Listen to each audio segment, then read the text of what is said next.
Welcome, everybody. I want to do it. Oh, well, I asked you and you didn't answer. Welcome. Okay. To Christians Against Religion. Finish, Steve. I'm Steve. And I'm Ethan. And we are... On drugs. We're not on drugs. My drug is Jesus. I sniff Jesus like cocaine. All right, we're gonna just we're gonna make a GIF of that and subtitles, and I'm gonna use that all the time. Well, we actually should. Whenever we have a Christians Against Religion Instagram account, we'll just post dumb things that Ethan say. Oh, that'll be great. I don't know. I think I have probably more dumb things. Well, you know what? Say. According to you, I do. blame this spell that was cast on me by a witch, which leads us into our topic.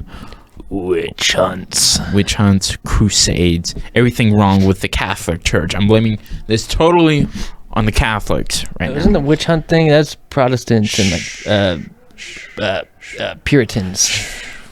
Puritans or Lutherans, weren't they? No, they were Calvinists. Oh, but okay. I don't know. I don't know. It makes me laugh whenever my Calvinist friend talks about reading the Puritans and all that. He says that they were really joyful people. Like, it was a joyful time. Yeah. I'm like, every single time I hear about them, they seem miserable. Yeah, no kidding. It kind of reminds me of like... You said they were very serious, but they were very joyful. I mean, they loved to dance around. I'm like, wasn't dancing a sin of their culture? I mean, that was like the whole Salem witch trial thing, is people dancing around a fire. It reminds me of the movie The Village, or like Handmaid's Tale. Like that's what I always think of when I think of Puritans, for whatever reason. I think of the play that I had to read in language arts, The Crucible, which was actually a pretty good play. But what I say about it is it's all crazy. And the Bible does command the death penalty in the Old Testament for witchcraft, right? But it does not command this crazy superstition by people. I mean, it was a very specific thing. If I do a magic trick, I'm not being a part of the devil. It's like, I hate it when Christians say Harry Potter is of the devil. I'm like, no, Harry Potter's trash, but I mean, it's not of the devil. Yeah, the witch hunts are obviously that's infamous for being terrible, because innocent women were getting burned alive. That doesn't Men too? Yeah, they're man-witchers, witchies. Well, aren't man-witches called something else? Warlocks? That's a wizard. No, I don't remember. But men too were killed in Salem witch trials. Salem warlock trials doesn't have the same ring to it. But I think it was mostly women though. Yeah, and it sucks. Like. It's so stupid, because it's just everybody accusing everyone else of being a witch, so that no one will accuse them of being a witch, but then they get accused of being a witch later, and then they end up dying anyways, and then everyone's just accusing everyone. It's like the Spider-Man meme with everybody pointing at Spider-Man. I mean, I remember in like the movie version of the play where like they're sitting here in front of the quote-unquote judge, and obviously they all know that they're not witches, but they're trying to spare their own lives, and so they start... This girl was like trying to defend herself in court, and then all of the girls were like, oh my gosh, she's taking over, stop it.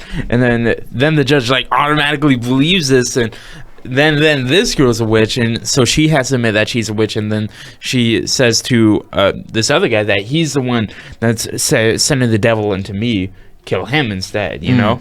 And then it's just a continuation of this total crazy superstition. Have you ever seen the movie Black Death? I've not. Well, I think it's rated R, so whoever's old enough to watch R-rated movies, if you're above 17 or 17 and above, you can watch this. If not, you're not allowed according to the law. But it's a really good movie. It's one of my favorites. The music in that movie is wonderful, the soundtrack. But either way, it's about the Black Plague, and these like knights took this monk from the monk temple, and he was following along with them to find this village that wasn't affected by the Black Plague because there's witches there. So they went on this journey to find them, and when they got there, they were not affected. And then the leader of the group was like raising people up from the dead and stuff, and like actually being really witchy and creepy, and then like captured them and told them to renounce their faith, and then ended up like, well, I don't want to give it up, but at the end of the movie, the monk got so disturbed by everything that he was just seeing everyone as witches, and just ended up just killing a bunch of innocent people ruthlessly because of all the horrific time he had in that experience. And it's interesting because in the witch trials and all that, like, and the Crusades, and in medieval times really, and just when knights and kings were still castling it up and having wars, like, yeah, there was a lot of accusing everyone of being a witch for crazy superstitious reasons, and it's sad because innocent people got killed in horrific ways. Yeah, so, and this leads us to talk about the Crusades, right? Which obviously are disagreeable because Christians should have no business using political power trying to take over land from the Muslims that were controlling Jerusalem. I believe that's what the Crusades are all about. It's like, why? Yeah. Right? Are we not Jerusalem? Like, Jesus said, if my kingdom were of this world, my servants would fight. And my that's kingdom's what we have not from here. Yeah. A kingdom is from another place, and that is a complete difference. So it's like there's no justification behind it at all. So I really do not think there is much to say about this topic. I do. Do you? Not about the actual Crusades, but about the same spirit that Christians have today. Well, yeah, about that. But in terms of like a conversation on whether it is right or not, right? I think Christians have no business in doing that because one, we follow the will of God, which in the new age is love, peace, joy, and kindness, right? We are to love, and we are to go throughout all the world and proclaim the gospel, and we're supposed to do it peacefully and be in submission to the government, Romans 13, right? And so in retrospect of that, how does that translate into us taking over a land that was to our Jewish ancestors, right? That has no application to us today. It doesn't.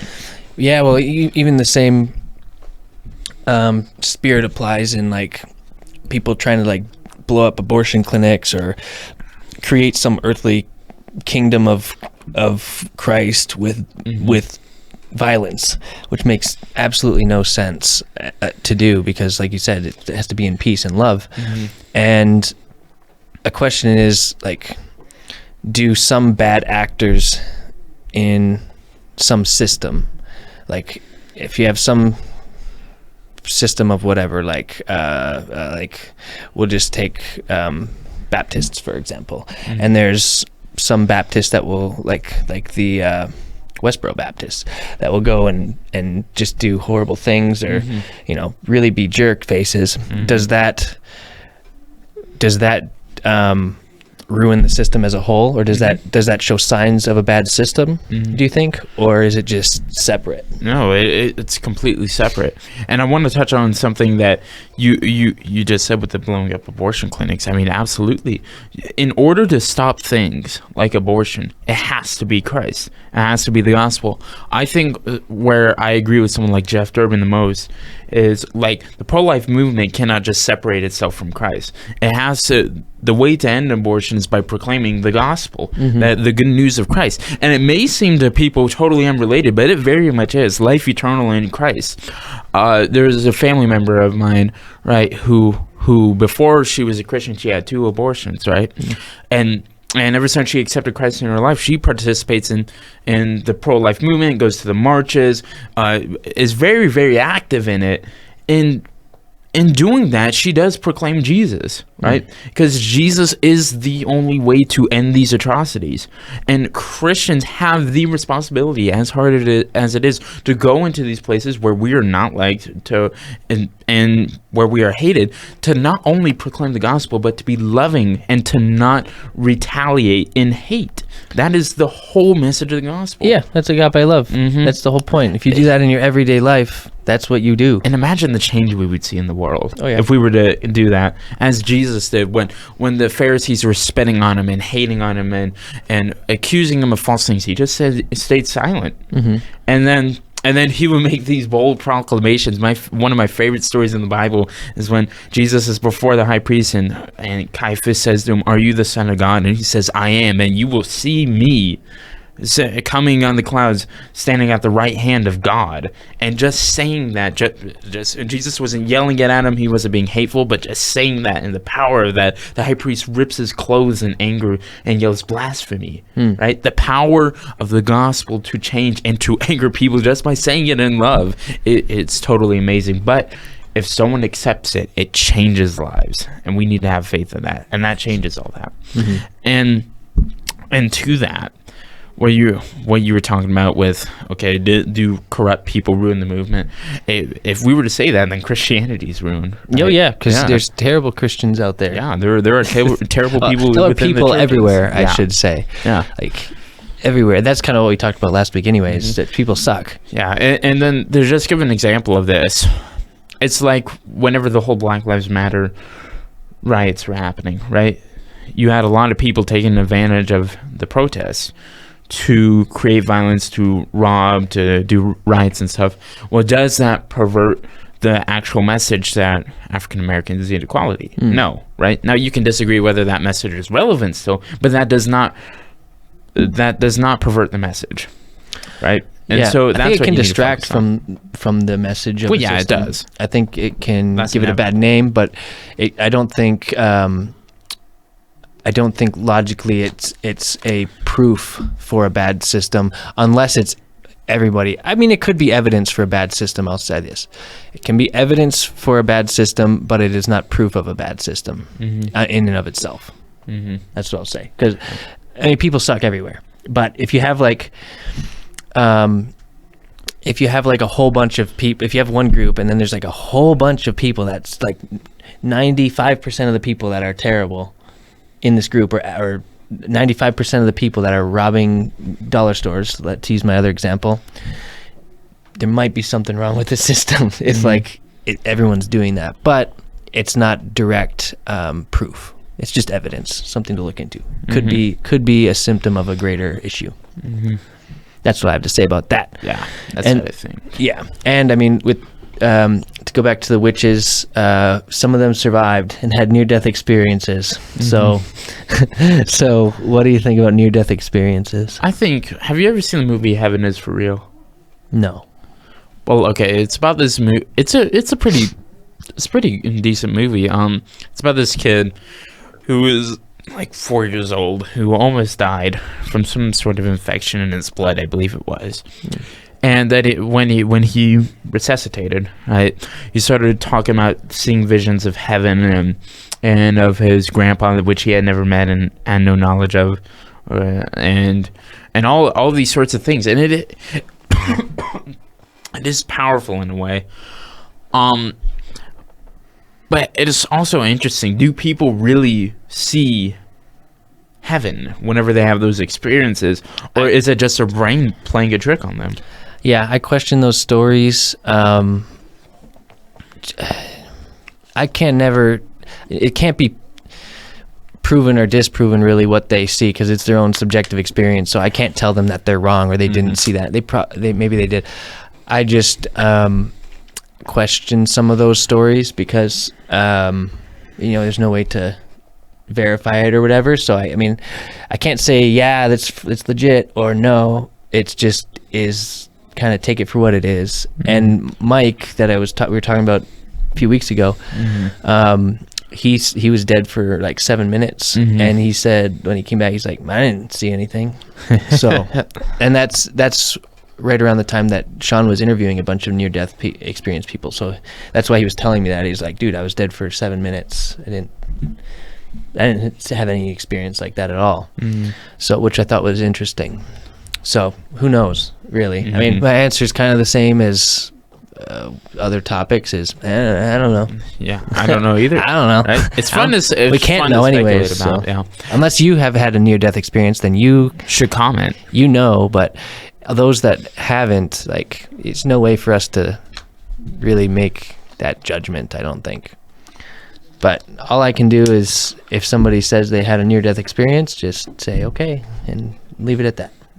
Because, Yeah. But unless they're like saying that it's gospel, their near-death experience, and you need to follow their doctrines that they've learned in their near-death experience. Unless they're doing that, I don't really care. I mean, I care for the person, but it doesn't impact me. I think sometimes it can be a powerful experience to share, right? But I mean, it is wholly subjective. You can't know. You cannot know. But still, watch the movie Heaven is for Real, because I liked the movie. I particularly like the part when the angels are singing, and it just brings me into tears just thinking about what we're gonna see when we finally go home and see the glory of God, which is incomprehensible. Yes. Yep. I don't have much more to say about that except for a near drug experience I had one time. I saw a drug and I was really close to it, and then I walked away and I was like, whew, that was a close one. Well, I was just about to say, well, what if you do a drug that gives you a vision or something like that? Yeah, that too. To bring a better transition than your jokes from before we started recording. That's all right. Yeah. But drugs, should we do them? Drugs Probably are bad, not. okay.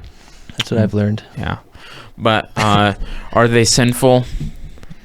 We've talked about this so many times. Yeah. If you're doing drugs, it's not what goes into the mouth, but what comes out. So it's all about how you act. With that, I think everyone should have the freedom to do whatever substances they want, but you're responsible for your actions on those substances. Yeah, and I'd agree with that, especially with things like alcohol or things that change like the way that your brain functions. Yeah. I mean, it's like things like weed. I don't know why Christians have made weed like an enemy in a way. I don't know. Besides the fact I make it an enemy just because it smells horrible. Don't get me started. I hate weed. If you do weed, I love you as a brother in Christ, but just personally as a side issue, I despise you. How do you do weed? It smells so horrible. That's like people could say that about anything, like coffee. How do you drink coffee? Coffee smells awesome. Some people don't like it. Well, you know what? If you don't like it, you're probably Mormon. I actually do like it. So yeah, the smell of coffee in the morning just makes me so joyful, Steve. Well, so joyful. That's how people feel about weed. But why? I don't know. I kind of like the smell of being near somebody that's smoking, because it reminds me of, like, I don't know, nostalgic times, I guess. It's same with like cigarettes. Like I like the smell of cigarettes. I don't like how cigarettes taste, but I enjoy the smell of being around fresh burning tobacco, because it just, I don't know, it has good memories from that. It's kind of the same with weed, like from like concerts and stuff. I like just like a little good like whiff of a cigarette. I don't know. I just go around people that are smoking, and then I'm in a better mood. Not always. Well, it has to be a certain situation, but it just reminds me of, like, I don't know, events and fun times. Well, okay. So on a more serious note, do you think it's sinful to get? Well, it's obviously sinful to get drunk. Would that also include things like getting high on substance? I don't think it's productive to even say it that way, really, because Jesus paid for the sins of the world, so that includes getting drunk. But so we should still avoid sin, right? But all I'm saying is, I think it's not what goes in, but what comes out. So if you're good, more power to you. But if you're not, then you're not. It's bad. Be responsible for your actions. That's all I can say on that. And if you guys are wondering why we're saying it this way, it's because we've talked about it. We had like 5 episodes in a row on drugs and alcohol Yeah. in our previous show. So The jar it's of doom my- did not like us. my brain is like drugged out by now on the topic. Yeah. Well, anything else, Steve? Drugs are bad, okay? Yep. No, but like, look, Jesse and I were just talking about this outside because we were smoking out in the parking lot, or I was Everyone vaping, smoke he was smoking. break.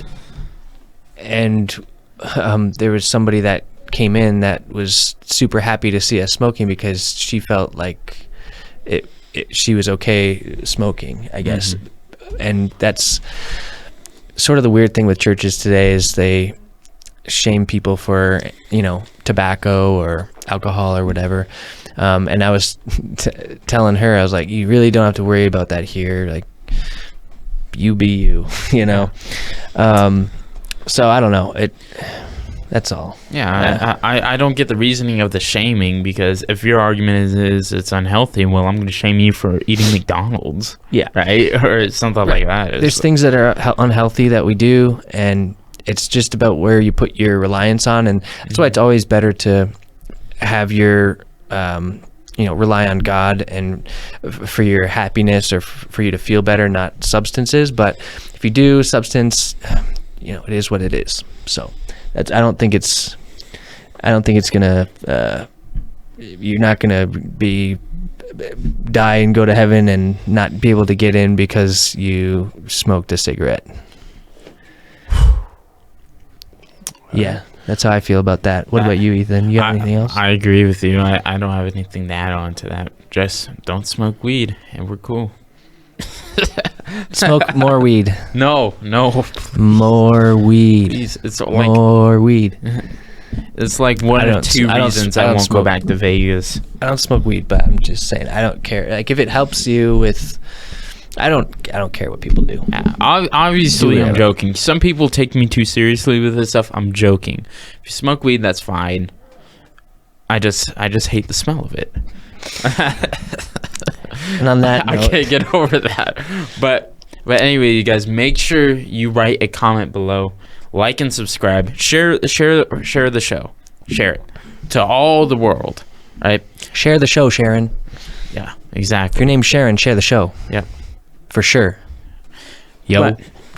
But yeah, and make sure you go to cult.love and subscribe to that, or register and then comment in there and talk to me and Steve on there too, because we'd love to hear you guys' thoughts, and you guys don't comment that much, so make sure you comment. Yeah, we're lonely fellas. We need some conversation. I'm not, maybe Steve is, but I'm a lonely fella. I need some conversation. well, all right. Well, this conversation is over, so we'll see you next week here on Christians Against Religion.